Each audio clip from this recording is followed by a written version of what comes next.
Dr. Steve Hui from Everlab. Everlab raising 15 million and you're making health personalized. What is the right time to have caffeine? What you should eat? It can't just be that here's a trolley and time to eat. It was a stressful event and people just bear through it. I don't think it's just about lying flat. It's about your ability to reset. You actually need to plan based on where you're going. When they're making that decision to go and have travel capital, maybe that health capital is shrunk. But don't have alcohol on the plane. Check your sleep score. I guarantee you it's like a 15, 20 point drop. Can you land at your destination and be super sharp? You need good health to explore the world. Hello, welcome to the Always Business Class podcast. I'm Steve Hui, I'm the Points Whisperer. I'm here with my co-founder and co-host, Steve Pirie-Nally. And I'm here with an amazing guest, Dr. Steve Hui from Everlab. Steve, my co-founder, you're really into health. And when we came across Everlab, you're like, wow, this is what we needed. I was like, this is a match made in heaven because, for 40 years, I've been an athlete, I've been an entrepreneur, a founder. And it's usually only been in America where you can kind of go and get this preventative and also insights in regards to what the next 20 years. But playing Everlab, raising 15 million and you're making health personalized. And I think when we walked in here, we're moving from, or giving people the choice to move from patient to customer and taking people on those journey. But over to you, Stephen, how did you end up here? Where's the curiosity? Where did it start and how do we get here? Yeah, well, thanks for having me, folks. I was just noticing there's 3 Steves today. That's Steve. Oh, triple Steve. Triple Steve. Going to have to rename the podcast. But yeah, no, thanks for having me. So I'm a medical doctor, Melbourne trained. I've been a doctor for now more than 15 years now, really showing my age. But I actually didn't start my career in preventative health. Actually, I think like a lot of doctors, I started my career in acute health. That's what really drew me. I was very good at it. I did neurosurgery, cardiothoracic surgery, and then I did advanced training in intensive care. So that's what I absolutely loved. And as a young doctor, it's one of the most gratifying jobs you can do. You're the hero. You rock up. You literally bring people, back from the brink of death. Sometimes from actual death. You can still bring them back briefly, right? Quickly. Very gratifying job, but as time goes on, I think you start to reflect a bit more on your impact. And it sort of started becoming Groundhog Day. And I think a lot of doctors will have this experience, which is, hey, day in, day out, we're saving these people's lives, so they're still alive, but the same things keep happening. And you look around and you think the things that land people in ICU or in a cardiac theater or in hospital in general, a lot of those things are actually preventable. So we have to move away from, I feel like I had to move away from the, relishing the gratification of being that person. And because it's still very, very important work. But if you think about the broader impact, how can I actually make people's lives better? Mm-hmm. You need to rethink your goals, which is the goal is not to save someone's life when they come into hospital. It's got to be broader than that, which is how do you stop people from coming to hospital in the first place? So it's more of a goals alignment. So I, took a leap of faith. I quit my specialty job, which I think people thought I was nuts. It would have been tough to do.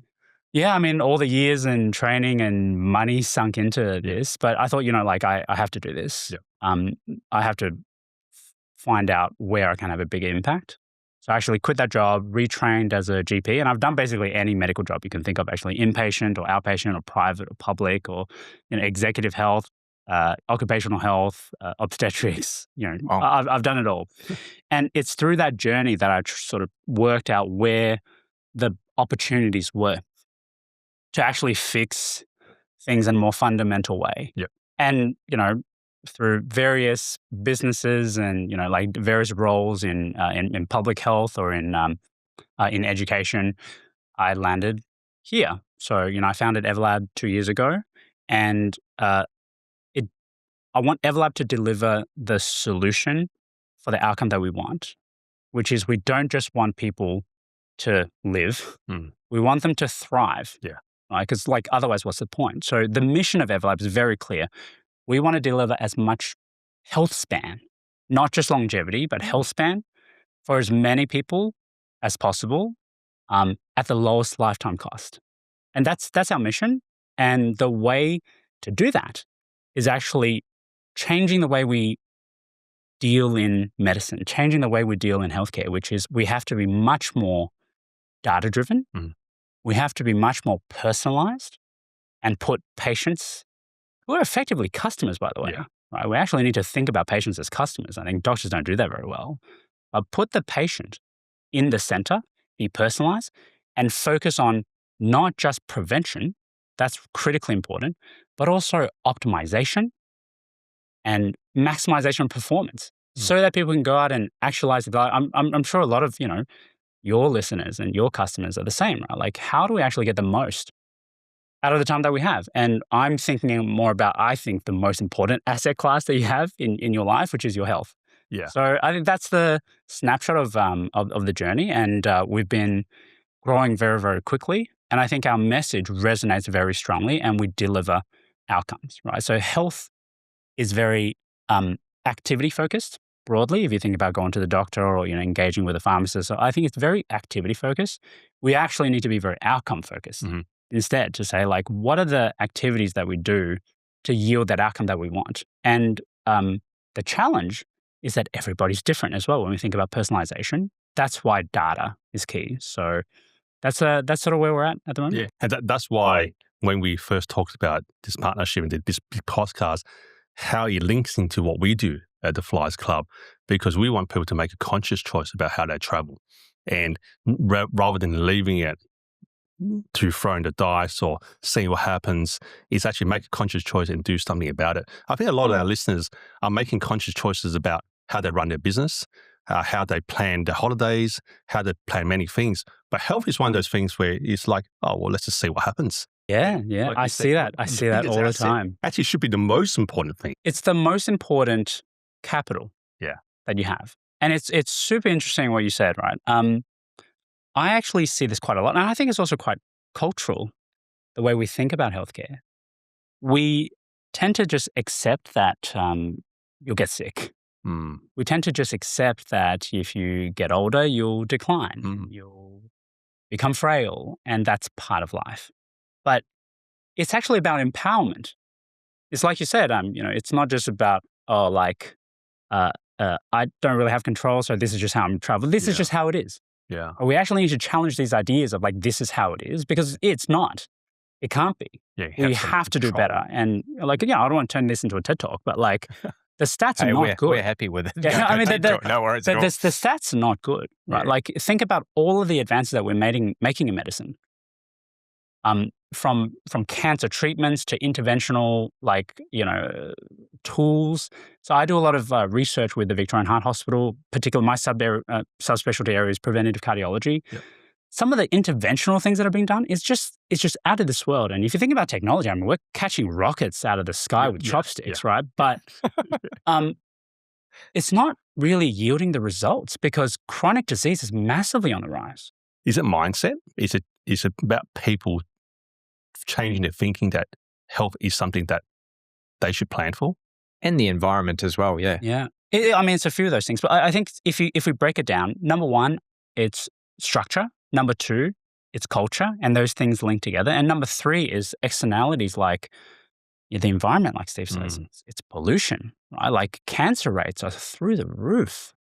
Yeah. But then environment, and thanks for saying your one of your topics or specialties is preventative health. So obviously I've gone through the first 6 weeks of Everlab in the protocol, and for someone that thought I knew and I explored health and fitness at a depth, some of the tests I've done with you guys are something I've never done before, even as an elite athlete or someone that's traveled extensively to look at some of my maybe hereditary stuff coming through, whether it's gout or high cholesterol, but a grip test, which I'm like, what are we doing a grip test for at my age? And it was like the action is one of the early signs of how quick you cognitively decline, which I thought was eye-opening. But because I'm picking it up 42 and making this conscious decision, they weren't painting a dark picture. It was painting a positive picture in regards to, like, if you start now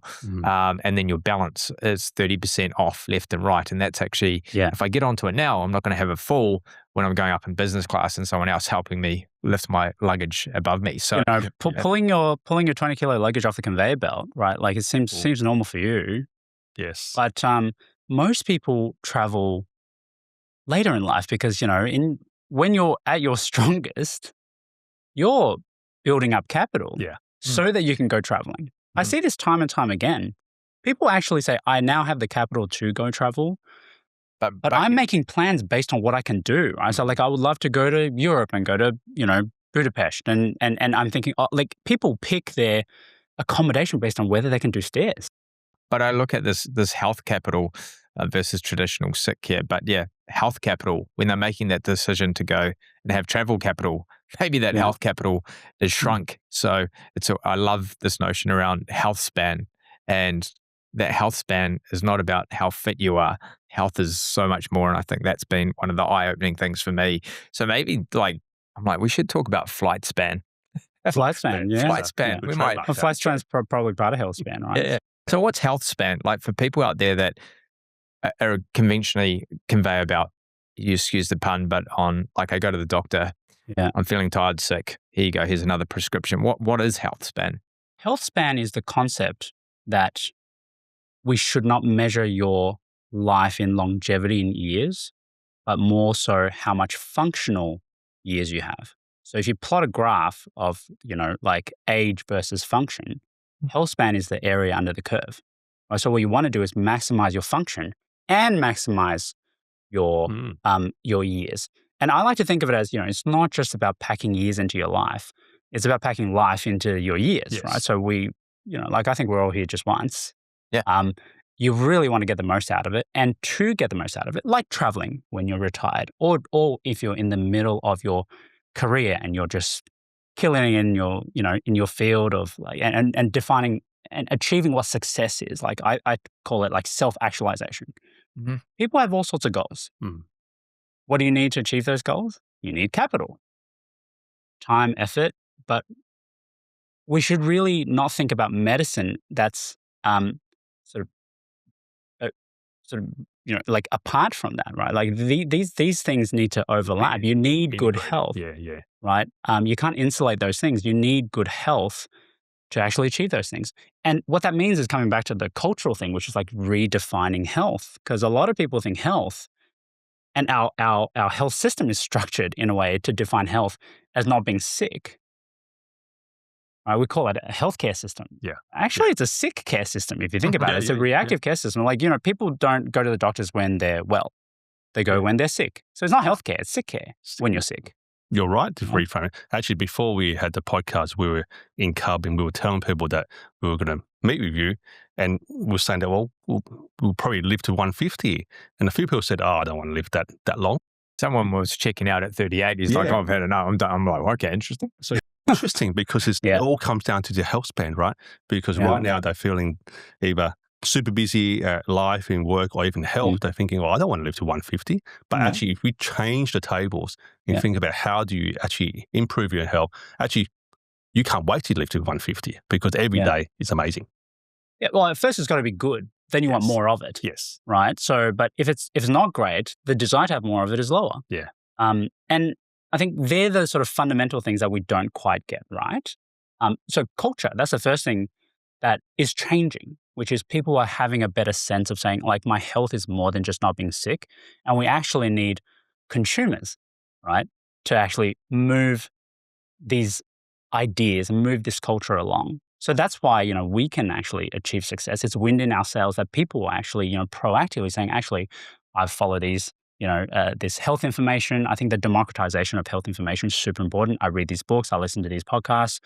I'm curious now, right? Yes. So, doctors tend to, like the industry, by nature is very risk averse, so it moves much more slowly.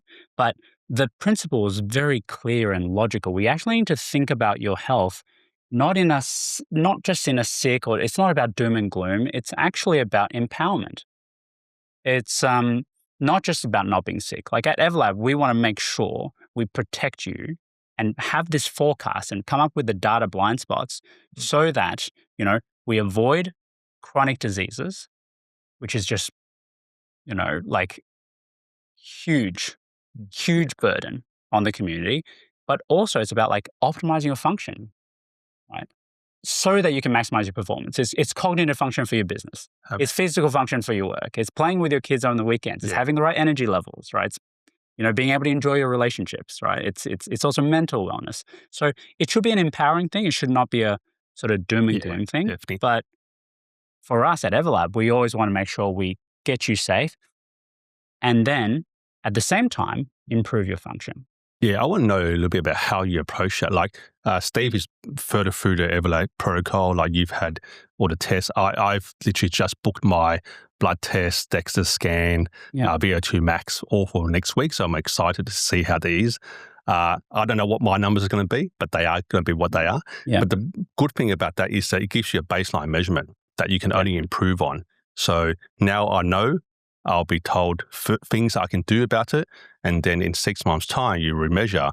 And that's just like a business plan. That's just like anything. Yeah. You got to have a baseline first, do something about it, remeasure. So tell us about how you approach it.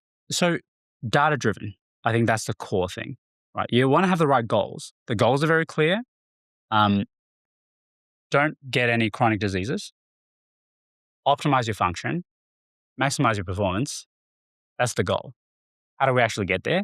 You have to take a much more strategic approach. Right? Like we mentioned earlier, like it's so interesting. I see a lot of very successful people, just titans of industry, right? Like, very successful people at Everlab in all walks of life, or various industries. And what I notice quite commonly, and these are very intelligent people, and they're very successful not because they're, rolling the dice all day. They make very decided decisions. And how do they make those decisions? Through data, right? They see where the blind spots are. They see what data they need. They understand the unique nature of their business. They make very careful decisions, and they could make very careful trade-offs, right? And they stack rank their decisions and work out what the ROI is, right?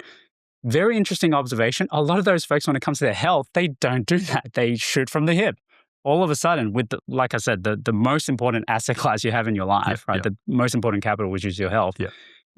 Very cavalier. Just be like, oh, like so-and-so did this in my office and taken this supplement. I'll give that a crack. And like my cousin's, like if only my cousin's wife. I can kind of visualize the meme in regards to what's out there. It's like successful business titan cranking, flipped it, and it's like get advice from the guy across the road in regards to how to run your business. Sure, no worries. I'll give it a crack. I'll give it a crack. I'll put it all into Bitcoin. Like, so it's really interesting. So, so-and-so is doing intermittent fasting in my office, so this seems to work for them. I'll give it a go. And it's not to say that these actions have no value, but the approach is wrong, right? Like you can't be shooting from the hip and hoping to get lucky. And these are also the folks that service their car every year, right? They like, I liken it to, people thinking, people just don't have enough data. And culturally, we don't really democratize that. So if you think about your health data, like it should be with you. What we do at Everlab is we actually consolidate it all. Like we basically do Find My Super for you, right? And just we go out there, we have a team that painstakingly finds, because a lot of it's all quite, it's not as digital as we hope, but we have to have the data to come up with the right insights. I think that's the beautiful thing. Like obviously being part of investing and going through an exploration of my health, performance, longevity. But for what you guys have been able to do to consolidate it, because as you said, there's so much noise and media out there in regards, and then wearables, Whoop, etc. But they're all in their own silos.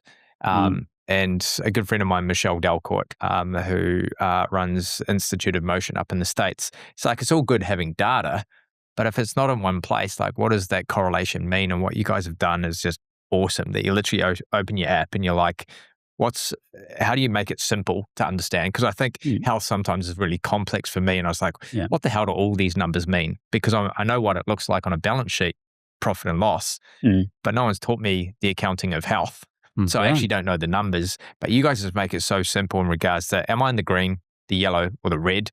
And then I literally have a follow-up call with someone that's not writing me a script for another gout medication or cholesterol or something like that. It's like for 90 minutes, we have a conversation, not as a patient, but as a customer, and kind of go through that journey. So the way you can kind of discover everything in one place. And for me, it's like exploring what's possible in that baseline. And We forgot to mention, there's a reason why this podcast is live, but we've got All the Core plus Explorer. It feels like everything is just put into one space. So the power of being able to explore, baseline, and move from. So I just, hats off to you guys because it's just so topical that we're going through it right now. But what does, everyone's using the word longevity now in media and wellness and recovery. Huge. It's kind of like a double-edged sword. It must be great for you guys because everyone's talking about this, but also it's a disadvantage because everyone's coming to you thinking they're a doctor and it's like, hey, I'll do that fasting. So how are you guys navigating that?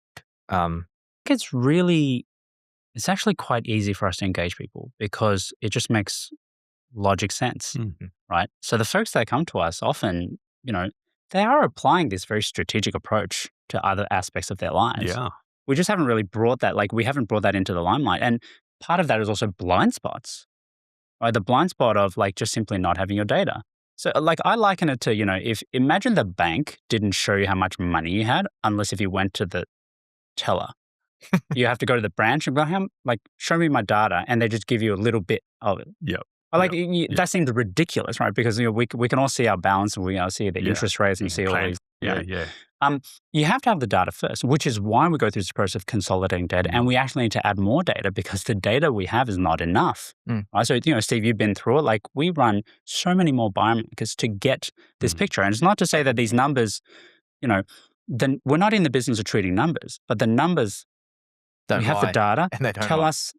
We have a very careful way to sort of how do we turn data to information to insights that are specific to you because all three Steves here, we're all different. Yes. Genetically, life context, right? We see a lot of fit folks, athletes with disease, active disease that was undiagnosed that we are able to pick up. And we, I'm not out here guessing, right? We actually have to have a process to say, these are the data metrics that we look at. This is how we tease out the insights. This is where the blind spots are. This person needs a scan. This next person doesn't because these are also not SPA treatments, right? We're using advanced medical tests to uncover disease. We had a couple people, I think sub 40. One was 40. A couple people now, sub 40 athletes, triathletes with undiagnosed plaque in their arteries, in their heart. I'm going for that one next week. 42. Nervous about that one. So, and that's the thing, right? It should be an empowering thing. And it's interesting how you say, we also need to sort of change the idea of what that experience of seeing a doctor is. It's not just I'm sick, hey, help me out very quickly. It should actually be, I think of all our doctors and all our clinicians at Everlab. Everlab's like a management consultant for your health, actually, right? You can't go to a management consultant and be like, what do you think I should do? Just do that. Or you didn't even look at any data. You don't understand my business. And, my business is very unique. Yes. Yeah, that's true. Every business is unique. Every person is unique. Every person is very unique, even if you live in the same household. Yeah. Right? Like identical twins. So many correlations in the infinity loop here, and Steve, in the point space, it's very similar, but we're just talking about two different verticals in regards to understanding the customer when they're coming to you. Again, points, what travel they want. They don't know a baseline. How they can generate the points, what type of points should they be getting. Yeah. So once again, it's the same. So we have a lot of customers that are very intelligent, running great businesses. When it comes to points, they're like, I don't know anything. But actually not that hard about it. It literally just three points is how many trips you want to do, how do you want to do them, ideally not economy, who's flying, how many points can you generate, and what's the best way to generate those points in the most cost-effective way. So you should put together that plan, and it's all very logical. So that's why sort of like you, they apply that same logic in other parts of their life and their business. Yeah. But then when it comes to here, when you apply the same logic, all makes total sense. Makes total sense. I like how you talk about sort of the analogy about checking your bank balance, just by having to go to the bank. I guess in life, people can measure their money and their success very easily on a recurring basis. They can look at the bank account and go, well, I've got the money to live. But when it comes to health, there's no one place where they can just check in, because they always think about, well, if you're fit, like you said, if you're a triathlon fit, then if someone like that dies, you think, shock, how can they die? Yeah. They're the fittest they can be. they fitter than me. That means if they die, that means I'm going to die for sure. And people are interested in ROI. Yeah. People are interested in return on investment. First, you need to know what your goals are. My goals are very clear. We want you to live without chronic disease, so nothing cuts your life short. We want you to optimize health so you can enjoy it and you can actualize your life however you like, right? To say like, here are my goals, and I don't want any friction between me and my goals, and I don't want anything holding me back. We see so many people for whom their health is the thing that ties one hand behind their back when they're trying to do stuff, right? And that might be different for everyone. And it's about like uncovering these blind spots. And it shouldn't be a doom and gloom thing. It should be an empowering thing to say, once you know, then we could do something Give you about certainty. it. Right? It gives you confidence, right? Confidence, so it's we would identify a lot of like opportunities for your health in particular to say, actually, this is your biggest problem. It could be allergies. It could be gut health, right? It could be inflammation. It could be heart disease. It could be cancer risk. Everybody's different. But once we can identify, it could be genetic. And, you can't change your genes, but you can manage your health activity better. And then we can stack rank the actions for you to do with a clear reason to say, this is why you should do it. This is how we've stack ranked it. So you get the biggest ROI, right? Traveling is the same. We have a lot of folks who travel a lot. And I often find that like, the thing that is making your health the worst right now, here's the outcomes. They're not great. We can fix it. Where's the opportunity? It can't just be, why don't you go home and eat better and exercise more? Like that's like saying, why don't you increase your revenue and reduce your costs? Yes. It's the best. and it's just way too broad. Like you need to actually give people specifics. We look after a lot of like management consultants, executives, they travel a lot. And we actually need to say like, hey, let's calculate the toll, right? What do you want to get out of this? You think, you're saving some money like here and there. Well, like what's the real cost here? Can you land at your destination and be super sharp? Because that's what your goal is. Yeah, and that's the reason why you're traveling. Yeah, and that's the reason why you're traveling. And we can actually show you the toll of poor travel medically. We see a lot of people on the DEXA scan with high levels of visceral fat. That's fat deep inside the abdominal cavity. Are you talking about a certain individual? Oh. Well, not to disclose it this certainly, but it's actually so much more common than you think. I see it all the time. There's this almost like an archetype here, which is like because of sitting down, like lie flat versus sitting down. But I would love to be able to double click on some of the actual 3 or 4 things that you're seeing, because people are traveling more, especially in Australia. And the reason why Steve and the Flights Club exist is that we're so far away from anywhere. We're so far away from everyone. Yeah, it's not like America where you're on a 3-hour economy flight. It's not so bad, and you're getting off and you're walking. Whereas now we're talking about flights that are going for 22 hours in the next 12 months, sitting down the back. Like, what are these things that you're seeing? Because we're flying more as a species than ever before. That's a huge. I think of it as like cost, right? So it's all about opportunity and cost. So, for example, you might want to get some work done while you're traveling. Right? What environment do you need to be in to actually be efficient? Right? That's one thing. I like to think of it through, obviously, being a doctor, I think of it through the lens of like health, which is, I don't think it's just about lying flat. It's about your ability to reset. It's about your ability to tolerate the environment on a plane, which is very dry, by the way. Even if you're on a really nice new plane, like a A350 or something, there's less noise. That's good, and it's like slightly less dry than the older planes. So how do you make sure you hydrate? How do you what is the right time to have caffeine? What you should eat?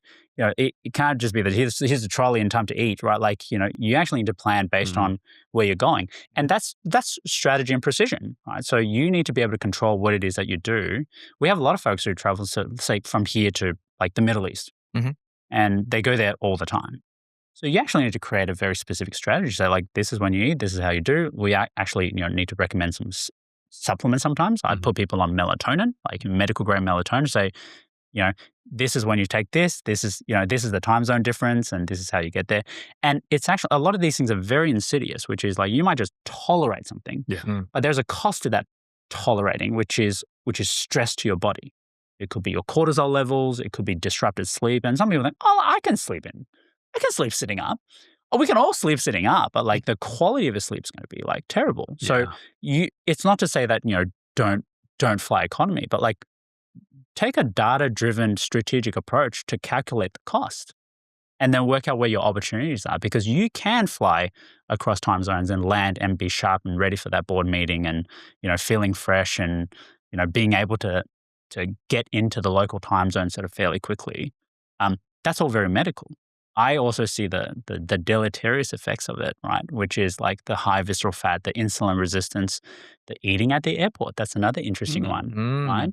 So our dietitians actually, for our frequent flies, we would actually tell, like, we'll actually go down to the specificity of like, all right, your doctor's worked out your goals. Here's our strategy. Now let's get tactical. Which airports do you eat in? We're going to look at the restaurants in that airport food court and work out where you should eat. You can order off menu. Right? Like, how much carbs you should have and, like how much salt you should have. These are all very tactical things. And once you do it, you're like, all right, I can control this. I'm in control so that I can people will change their behavior based on yield. So, right, like I've done this twice. Like, okay, that's really good. Like I usually feel crap afterwards and I feel a lot less crap. Yeah. And that's great. I'm sharper. I'm ready to go. It was a stressful event and people just bear through it. But then also sometimes I travel, I think, well, I'm traveling. The whole idea is like, this doesn't count. Like I'm traveling, I'll just eat this, high sugar, high taste, drink this because it's free. You just keep loading your body with all this stuff. While you're in a sardine tin. Yeah. And in order compress so you can get through that experience. Just jam your body with stuff. Can even be medically dangerous, actually, right? If you combine alcohol with dehydration, with like being cramped, like we've probably all heard of people getting like, deep vein thromboses and like blood clots. The combination of the stack and how troublesome it is to go to the toilet on it. Yeah, that's right. And some people just, some people go like, I don't want to, I don't want to have to, climb over someone else. I just won't do it for convenience. But actually it's okay to do things for convenience, but I should understand there's a cost. And it's about surfacing that cost. I love double clicking on, like, I had a dream. After COVID, we created a lab in New Zealand called the Wonder Lab, which was a combination of wellness meets co-working. But the future of the airport or the future of the lounge versus the lounge with a buffet and everything else. It's like, I'm still yet to see like airports evolving into wellness spaces. Yet it's the best opportunity I see.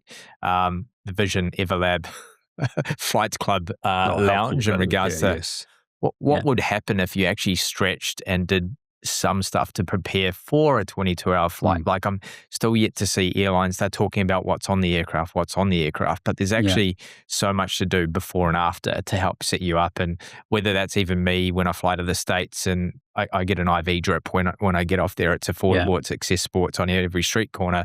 But I really want to double click on how do we as an Everlab Flights Club help Australian business owners or Australian travel better and travel well traveled. So even in economy, like what are like 3 things that can help move and shift people to travel well? No, good question. I think broadly, like the way Everlab approaches is like, we're here to, there's a base layer of like, this foundational layer that everyone needs, which is you need to understand yourself to see where the opportunities are for you. A lot of people, it might be gut health, it might be allergies, it might be metabolic health. That's a huge one, which impacts what you eat and your sugar levels. Whether you fly or not, we need to optimize like your health and find the right opportunities. And then you layer on top to say tactically, hey, I travel a lot. And these need to speak to each other. So what are the tactical things? And then it's actually like, don't just think about the flight. So now getting really tactical and specific. Don't just think about the flight. Think about like all the context around the flight.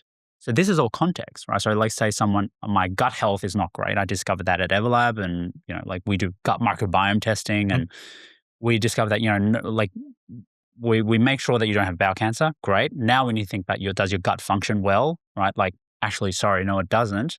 Your gut function then impacts your sleep, and now we're going to put you on a plane, right?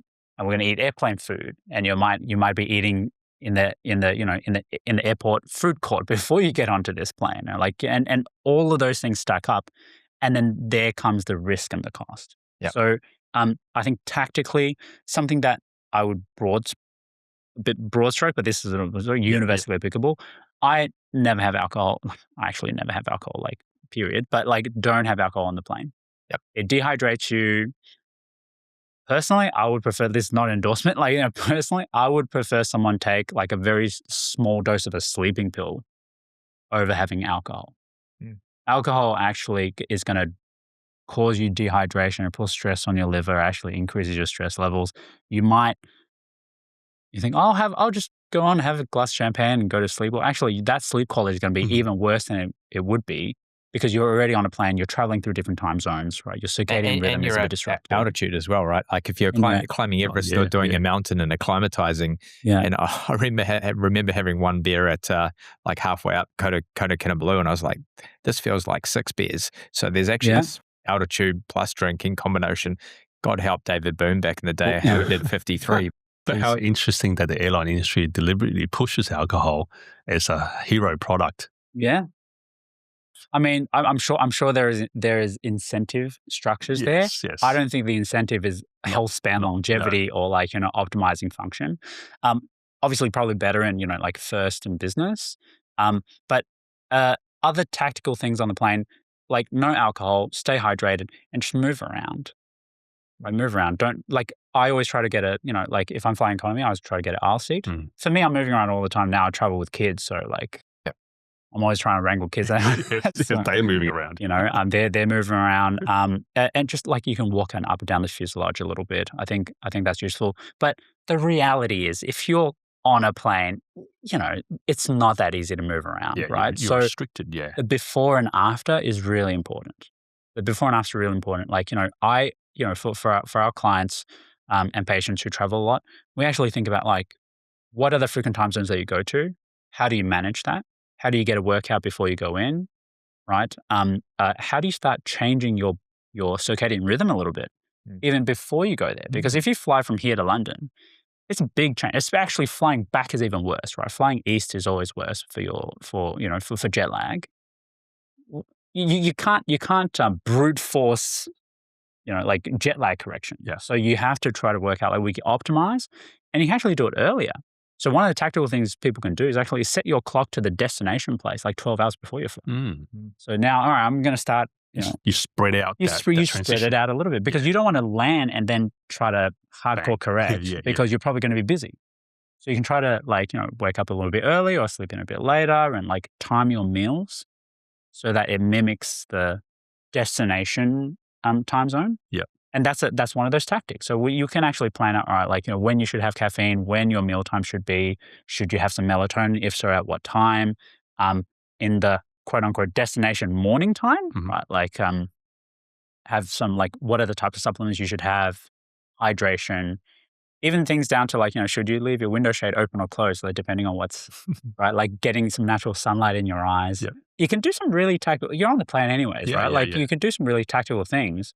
And then you need to feel the benefit. I was like, actually, that was better than my last trip. I feel sharper. I feel more energetic. I'm less drained. And you're going to keep doing it. And the great thing is, like, there's no better time in history to get on top of health. As you said, there's so many great options out there.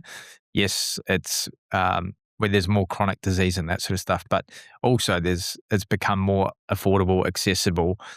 Even starting your Everlab journey to have an amazing consult for 90 minutes, and then the stacking process that you can. And I'm like, it's not like certain places where it's like, do this and this is huge.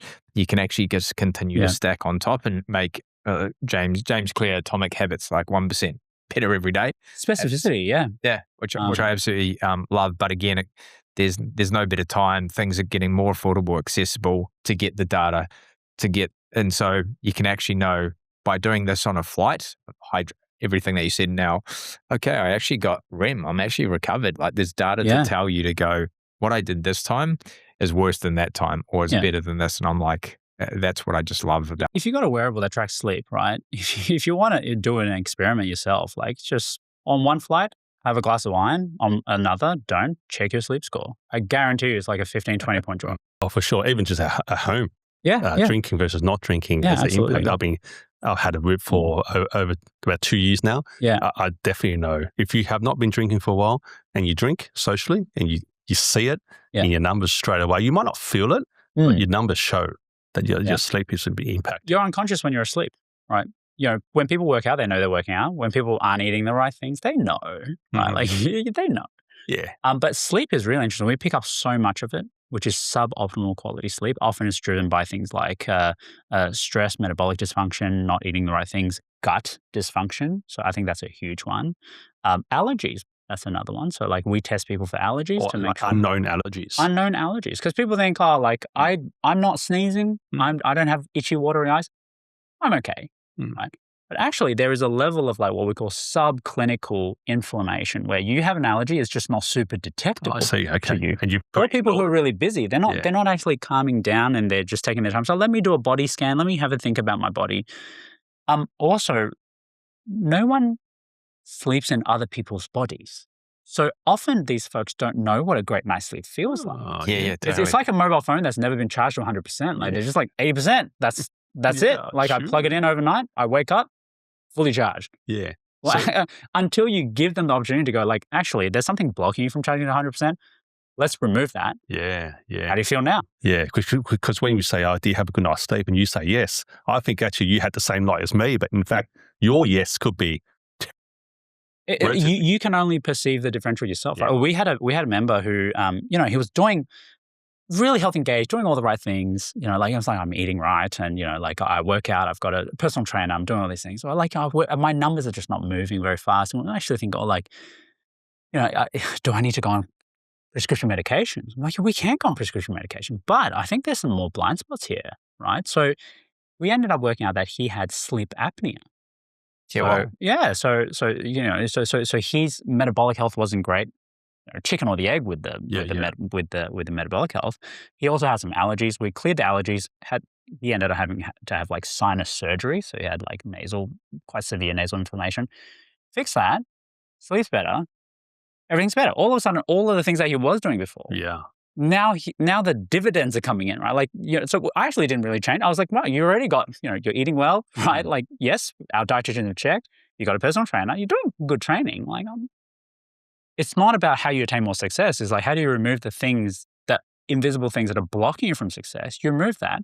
And I think he said, it feels like I could wake up and do a couple of backflips.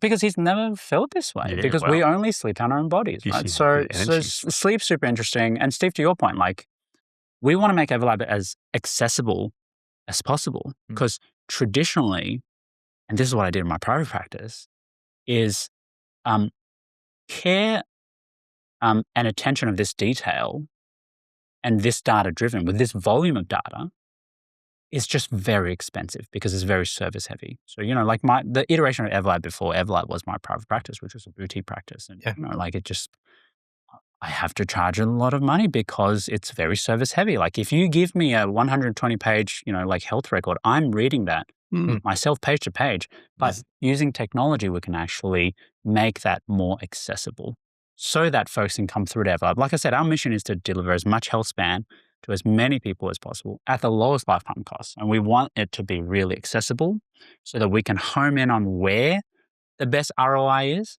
and provide you with that first and then work out what the next goal is. Because, folks who are successful in business are not like, once I achieve this success, I'm going to coast at this level, right? Like it's actually like, what is the next thing? How can I do better? How can I get more performance? How can I be more efficient? Because folks don't want to be at the gym all day. They want to be able to like travel with their family, hang out with their kids, be present, be energetic, enjoy their lives, right? Do this, play sports or go for a swim. And we always work out what the goals are for like personal goals. We work out how, medically, how you're different, but also like, life-wise, how you're different. I loved all the in-depth question is what you just don't get from a normal GP visit because, the questionnaire was robust. It took me a good 15, 20 minutes to go through it. But I was like, wow, it's literally the hexagon in regards to this 3D, 6D approach to, and it has a rippling effect as well because not only am I exploring my health span and lifespan and the difference, but now my family, 5 kids, are also interested. So it actually has this... And that's culture. Yeah. And environment because they're like, I'm making conscious decisions based on actual data. So it actually has a rippling effect. And that's why I'm so grateful to have you guys in the space to be able to it's a domino. One person engages in Everlab, that might help a grandparent, a son, a daughter, because they can share the journey. And the cost is really reasonable because, like, for the price that people pay for a holiday these days, you can easily do the whole path because you can do our flagship protocol program, which is the whole year-long program. It's $3,000. It's a year-long program, multiple touch points, multiple clinicians, extensive diagnostics, both medical and performance. Like you said, his grip strength, his VO2 max, super important to check people's fitness. If you're in the top quartile for VO2 max, you're 400% less likely to die of all causes than someone who's unfit in the bottom quartile. And I think we're so quick to join a class pass or jump on MindBody, do another fitness class, go for another run, and be a part of all these gym memberships, and they add up $50 a week, $150 a week on the upper end. Whereas we're the last to kind of invest in our health, that then everything else sits under. So for less than a gym membership, you literally can go through Everlab and then base your lifespan decisions on. And I was told, stop going to the gym as much, as actually you need zone 2, go for an hour and a half walk, which is more convenient for me, will help with XYZ. So like I said, it's like very good. I want to be the management consultant, right? I want Everlab to be the management consultant for your health, because all of the things that you mentioned are good. Going to the gym, good. Going to classes, good. But it's actually like, what's the ROI? We actually see folks who overtrain, right? We actually see folks that actually, from a musculature point of view, you're doing great. But your big ROI is actually cardiovascular health and zone 2 training, and make sure we can improve your VO2 max. That's where our opportunity is. So then now you can make better, higher ROI decisions, and we can stack rank that for you and to be like, all right, we can economize your week. We've had folks who go to the gym less now, but get more gain. To save me a membership was great. It was awesome. Sweet. I just keep walking around the block and do a bit more yoga and breath work. It was really interesting. So jeepers, we could be going for a couple of hours here, but now I really want to talk about the and Steve as well, the partnership between Everlab and Flights Club. As I said, as soon as I met Sam, and we're like, there's a 100% correlation, especially for Australian business owners or Australians, is that we travel a lot. We love to travel. We're a traveling country. Is that what better way to create or bring lifespan, flight span, experience span kind of all together? So I'd love to talk a bit more about this partnership. Obviously, we have a roadshow just around the corner, which we love to do twice a year. And thanks so much for your time and coming through to I'm excited. Sydney, Brisbane, Melbourne, and bringing sort of Everlab and Flights Club into an experience mode. So you're not just going to be sitting there listening to you talking about stuff. There's actually going to be an opportunity to be able to maybe see what is around preventative health and these sort of things. So what are you looking forward to? Oh, really looking forward to, the thematically, right? They're really similar actually, right? Everlab is about the high ROI health outcomes that are specific to you. It's about empowerment, having the right data so that you can make the right decisions. Flying is not just about the time that you spend on the plane. It's about what you get from it, what you do before, what you do after. What are you doing at your destination? It's about self-actualization. It's about performance, right? To say can I get the most out of the time that we have? Using the capital that we have. Because we think about travel joy. So one of our visions of Flights Club is give more of our customers more travel joy. And travel joy comes through the fact it's not just a travel, it's the fact you can enjoy your time doing that travel. So having great health, great confidence is all interlinked to having the highest joy. That health is the same, right? It's not just about not being sick. It's actually being able to enjoy the body that you're in. It's about being able to perform and just experience the things that you want to, right? Like I said, it's getting wins at work, right? It's enjoying your relationships. It's enjoying your time off. It's having the right energy. It's walking your kids to school.